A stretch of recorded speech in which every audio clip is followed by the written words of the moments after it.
20 ways people knew their lover was the one. According to Reddit. Number 20. Although many things did it previously, the one true moment involved my alcoholic father ruining our evening at a cousin's wedding. It was my younger cousin's wedding and we had grown up together.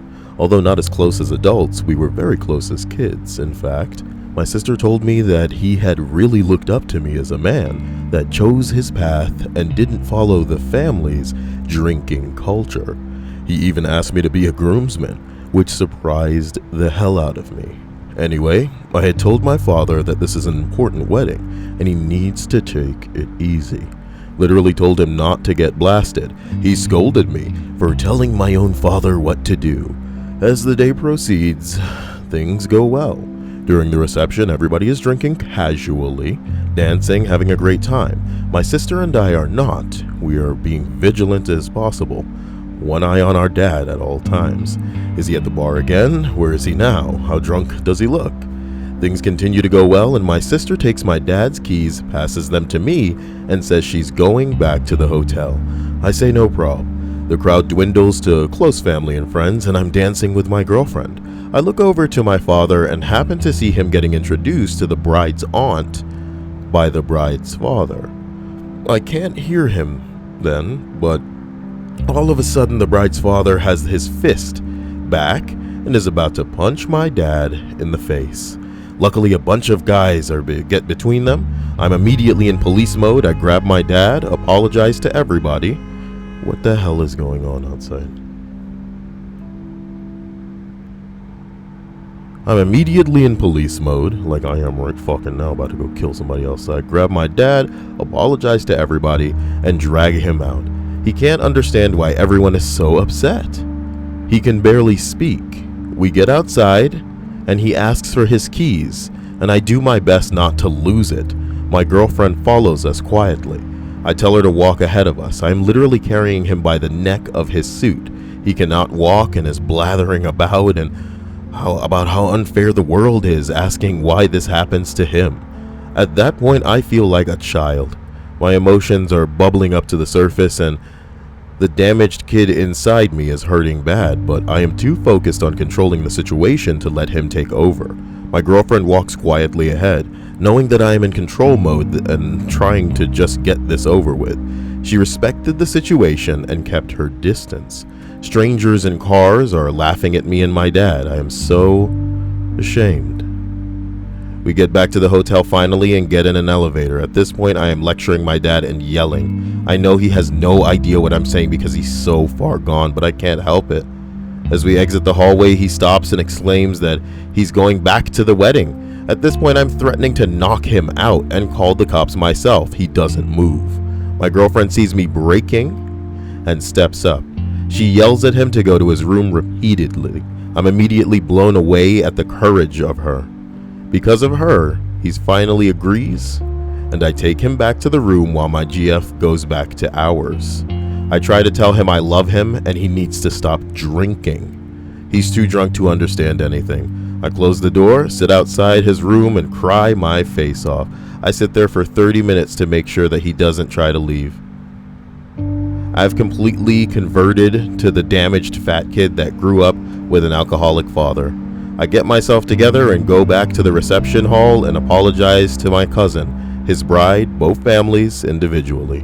On my way back to the hotel, I cry more. Oh my God. By the time I get back to my room, my girlfriend is waiting and worried. She comforted me quietly while I cried. She reminded me that I did my best and I could, and that she was proud of how I handled the situation. In that moment, I realized she was my true family. She respected my space when I needed it, defended me and supported me when I was weak, and made me feel whole when I was broken in the span of an hour or so. I realized I had a partner, not a girlfriend, and that was it for me.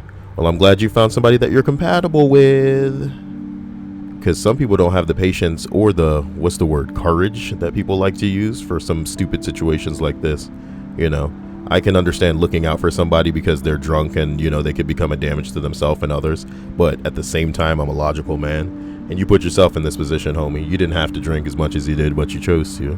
and that's where you are now. And if you're making, you're habitually line stepping this ignorance, like, fuck me, what am I supposed to do? It's like people who are constantly, miserable and trying to make other people miserable with them. Like, how long do you put up with that before you're just like, hey, wait, I don't have to put up with this, huh? If you want to make people miserable to the point where you're alone for the rest of your life, that's you. You don't have to try and drag me into this, baby. Damn. He edits it with some bullshit, but come on now. That's the first one in a list we're trying to get through. Jesus Christ. Number 19. This wasn't as BuzzFeed as you thought it was going to be, was it? You open up a list and it says something like 20 ways that people knew you were the one. One time I walked into the coffee shop and I dropped my purse, and then some guy picked it up and was like, "Don't worry about it. I'll pay for your drink." And I was like, wow, I just dropped the purse. I have it still, but that's so kind of you. And I knew he was the one. You basic motherfuckers. If somebody identifies with that kind of bullshit story, I want to hear you commenting in the freaking section below. Number 19, we were talking about what to do one weekend, and I suggested we sit in our pajamas. It's always weird seeing the spelling of that. It's always weird seeing the spelling of pajamas. Oh, wait. It was spelled wrong, you bitch. What the fuck? Why you putting a Y in pajamas, bitch? My brain immediately caught that. It was like, wait a minute, baby. We're talking about what to do one weekend, and I suggest we sit around in our pajamas, play video games, and order pizza. Her response: "That's my definition of the most perfect date ever." Oh, then I knew she was the one. You fucking faggot. Number 18. God damn it. Don't continue as you've begun. List. I'm warning this list. Number 18. Obviously, I really thought he was the one before I agreed to marry him, and I never really had any cold feet, but I may have had that lingering teeny what-if voice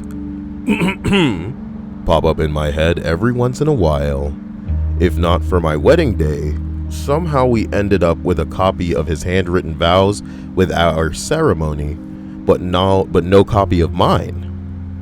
The second that we realized that, and my cheeks started to flush, I am not witty and have crippling social anxiety, so it was hard for me to be the center of attention anyway, much less make up some wedding vows on the fly in front of everyone I cared about. He grabbed his, crumpled them up, and threw them over his shoulder. He looked me in the eyes, and his look said, "If you're going to do it, I'm going to do it too. I won't make you go through it alone." From that moment, for the rest of our lives, I will never doubt that I made the right decision in saying yes to him. Okay. Somebody else said he memorized his vows and stole yours. It's a good plan, really. Gotta hand it to him.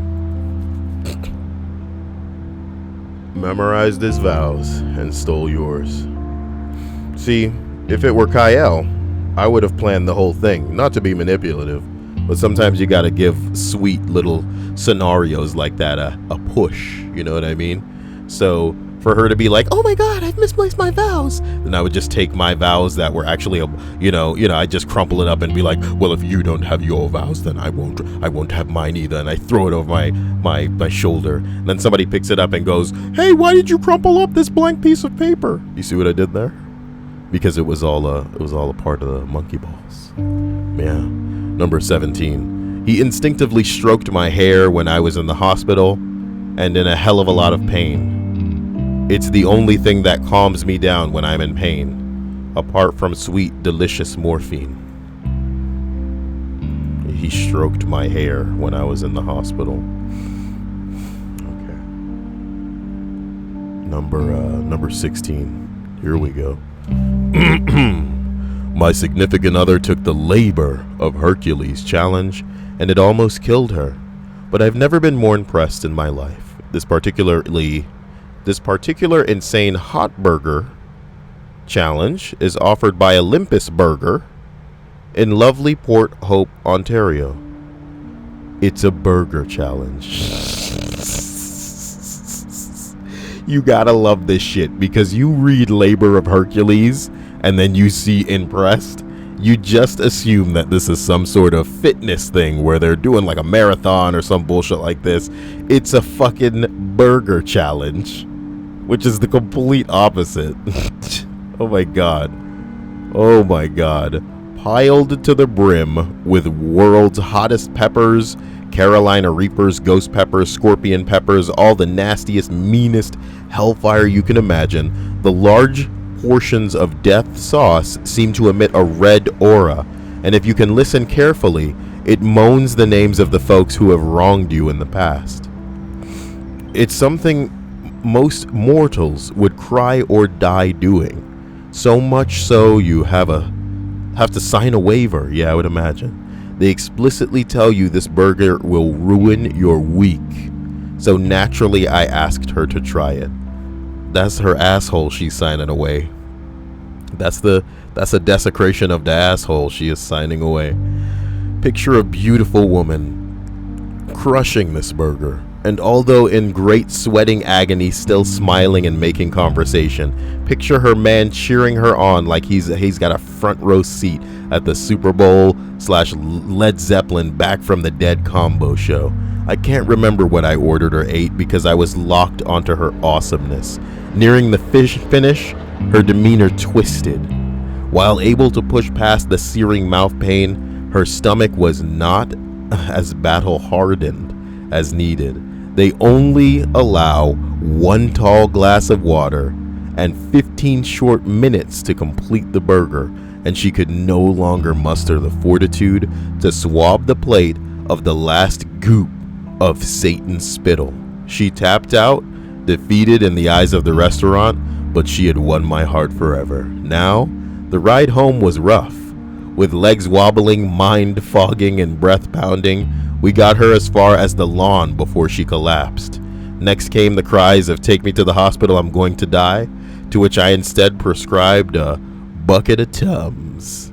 The delicious pink strawberry milkshake they gave you after the burger is a cruel consolation prize, like being shot in the gut and handed a teddy bear to plug the hole. I'll always have fond memories of her throwing up the pinkest hue of vomit on the lawn, the cutest stream of cotton candy yak mixed with the reddest demon pepper's spawn. She won my heart with her strength and determination, her ability to push herself to the edge and do something I couldn't dream of. And while it may have felt like doomsday to her, it was Valentine's Day for me. Bing bong. Number 15. When I was sick, cranky, gross, sad, and he wanted to spend his time making me feel better, he chose me over anything else, and I love that so much. Lame. Number 14. He told me he'd meet me outside my lecture hall. When I went outside, he was standing there in full Byzantine armor, grinning. What the fuck? Come on now. Number 13. When I said, I'd rather stay home than go to the party at John's house. And she said, okay, thank God. I thought I was going to have to talk you out of going. Guys, she understands my introversion. Y'all niggas are so fucking whack. I hate everybody in this list except for the two with the burger and the first one. What was the first one again? Something about a wedding and the guy was crying. Oh my God. And then the girl was like, I'm here for you. This is the gayest list ever. She doesn't want to go out of the house either. Wow, I know she's the one. Why don't you guys write for fucking Big Bang Theory, you assholes? Number 12, man. Killing me. My mom hated all my boyfriends, didn't matter who. But when I brought my husband to meet her for the first time 9 years ago, she was pretty blah until he started asking about my type 1 diabetes and how to take care of it. What it entailed, none of the others ever asked or cared. After that, he just meshed really well into my family. It was like he already was part of it. We stayed together, but him caring enough about type 1 diabetes was major because it is a major part of who I am. If I'm not careful or something happens, low blood sugar can kill me. Because he knows all of my signs, he knows exactly when I need something. He even knows my insulin ratios. We've been together for 9 years and married for 4. Well, that's what you're supposed to do, is share that burden, baby. Sharing that burden, baby. Are you sure that you wanted to put like a real one in here, though, on this list full of bullshit? I didn't want to go to that party. Oh, me either. You're so the one, babe. You fucking losers. Number 11. There's a lot of good moments that led up to me knowing, but one that I can never seem to forget. I was working an okay but low-paying job due to moving her city without having a job lined up. Okay. And the used car I bought when I moved there, had a transmission problem about 6 months after I bought it.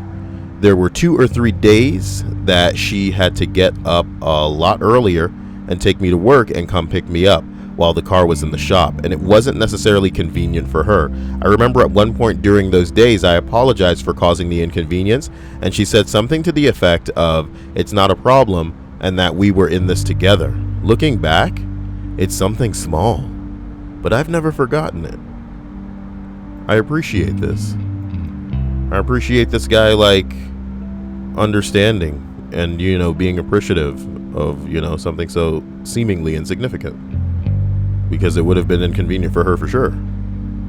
But, she recognized that you guys are in it together. That's awesome. Number 10, she babied me when I came down with a nasty fever on one of our date nights.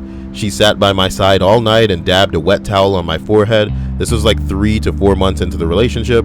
I was in real pain, but she made me feel okay. We're going on 3 years. Suck my ass, faggot. Number 9, we were in a foreign city and I got lost on the second day. I texted him while he was in a class, and he somehow managed to find me despite my awful description of where I was.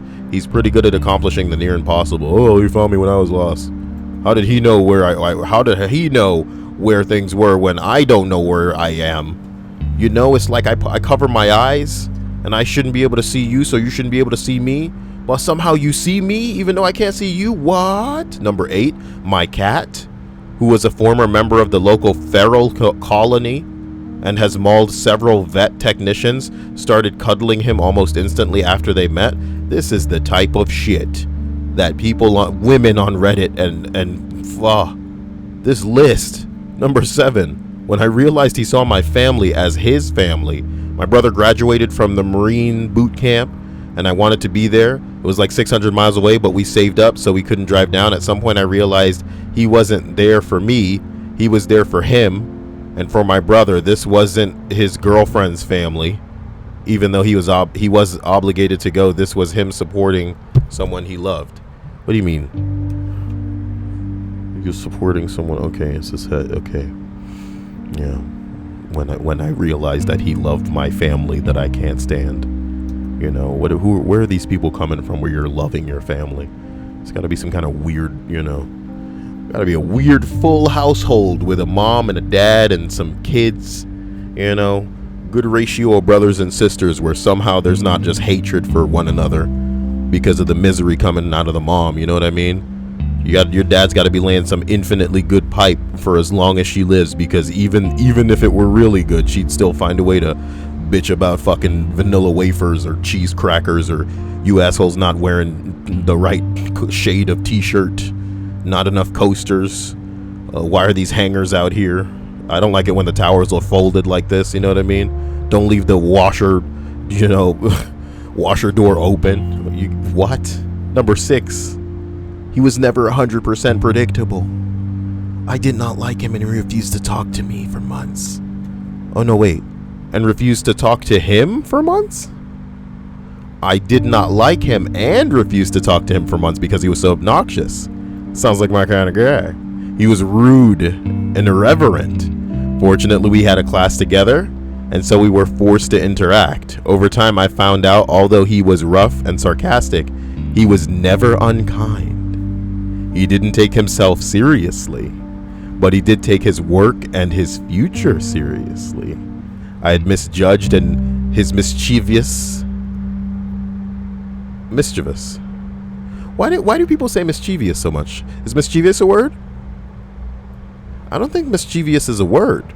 So when I hear people say mischievous, it must be wrong. Well, a portion of my brain has accepted that as an alternate pronunciation of the word mischievous, when in fact, it can't be. So give me the time to mentally purge the pronunciation mischievous from my brain. Because there's no I before that O, and there never will be. Thank you. I had misjudged his mischievous brand of playfulness for obnoxiousness. One day, I looked at him and found myself wondering about the woman he would marry, because she was bound to be a unique person and smart, to find and hold on to so much goodness. I think that's when I fell in love with him. Married 8 years now, he's still annoying, but I love it, and I'm never bored. Look, man, call me a sociopath if you want. I feel this is a great description of me. You know what I mean? And most people are only going to get a little bit of a scoop on the surface of the Kyle ice cream. And the Kyle ice cream, the surface shit is what it is, but there's something on the inside that you don't know about. You know what I mean? You get all the way down to the core of that ice cream, and you in for a surprise. You know what I'm talking about? Anyway, I didn't marry easy, but I married right. Life is good. I love this one because it's real. Number 5. Had my first migraine with her at my apartment. I told her a few times that I was useless for the rest of the day, and that if she wanted to go home, it was really okay. I encouraged it. She sat with me through the whole thing, got my laundry that I had started before the migraine hit, while folding it all and putting it away, got some food in case I wanted to eat, and didn't judge my gross puking. Also, didn't judge for the random out-of-character things I was saying. Migraines are weird. Dude, I don't want to have a migraine and then become some kind of idiot. I'm scared. Number 4.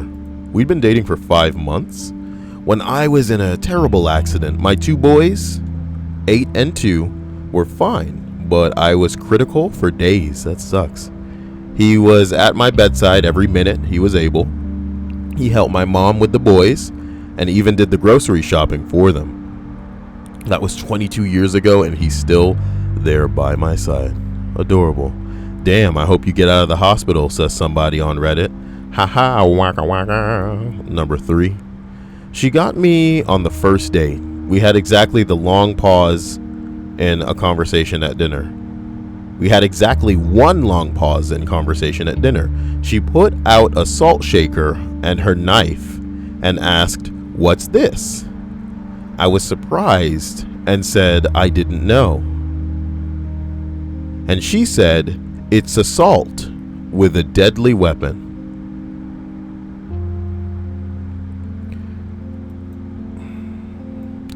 She swept me off my feet with a dad joke, and we have been together for 10 years, married for 3, and we have a 7-month-old daughter. I love her.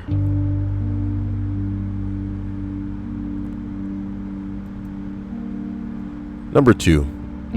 I love to say it's when he helped me bury a beloved pet, or when he picked me up after a traumatic event and took me for ice cream without being asked. But honestly, it was the run, fart, fall accident. You see, he was embarrassed to fart in front of me, but one night he felt one coming and tried to run from me to the other room. Well, the floor in the other room wasn't carpeted, so his feet went right out from under him, and he landed on the floor on his side in the fetal position. Then began silently laughing, then farting audibly at the same time. And since his back was to me and his head obscured by the wall, all I could see was his ass trembling with laughter and farts. That's great. Praise be, says somebody. Oh my God. Number one, I threw up all over his car on our 3rd date. I was totally sober, not sure what happened. And instead of getting mad or upset, he pulled over, helped me clean up, drove me home, and told me not to cry. Then when we got home, he helped me inside and sat with my dad while I went off to change and clean up more. He didn't leave until I came back and he saw that I was going to be okay. He impressed both my father and myself, and we're married now. You married your father? Oh my god. Reddit, man.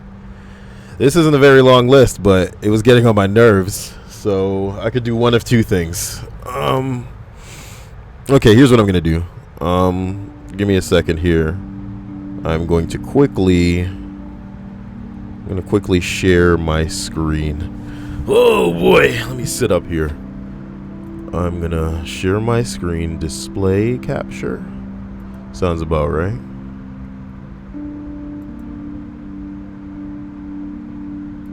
Why isn't the display capture working? Display capture is so not working. Oh my gosh.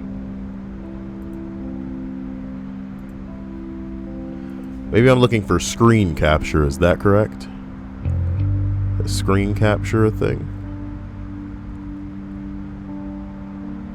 Window capture, game capture, display capture. That should be able to work.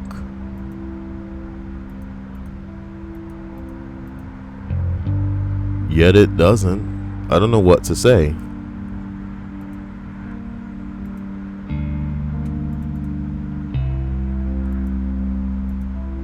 I'll tell you what. I'm just gonna I have an idea. I'm just gonna type in failure and see what comes in on images.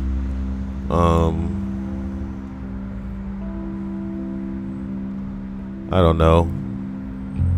How about, what's that one meme with the black guy pointing at his head? Meme, black guy pointing at head. There we go. Okay.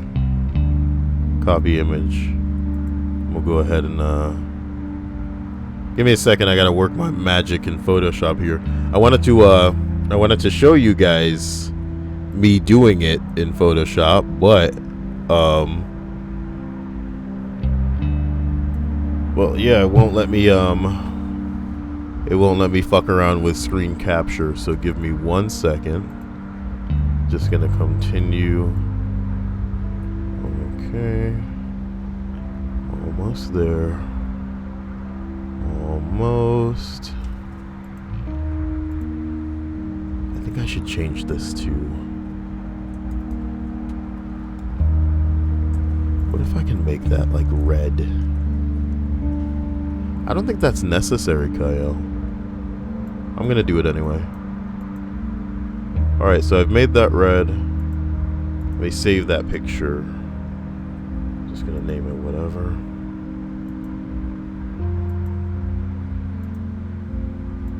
Alright, with that, we're ready to kick it back up.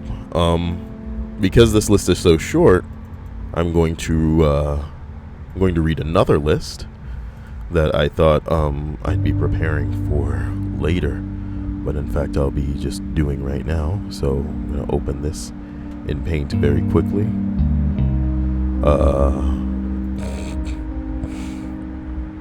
Okay, excellent. I've opened that in Paint.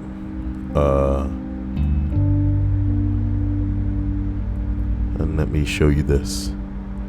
The other list will be, no wait, that's wrong. What? Thought I opened it in Paint. What the fuck? MS Paint. There we go. Okay.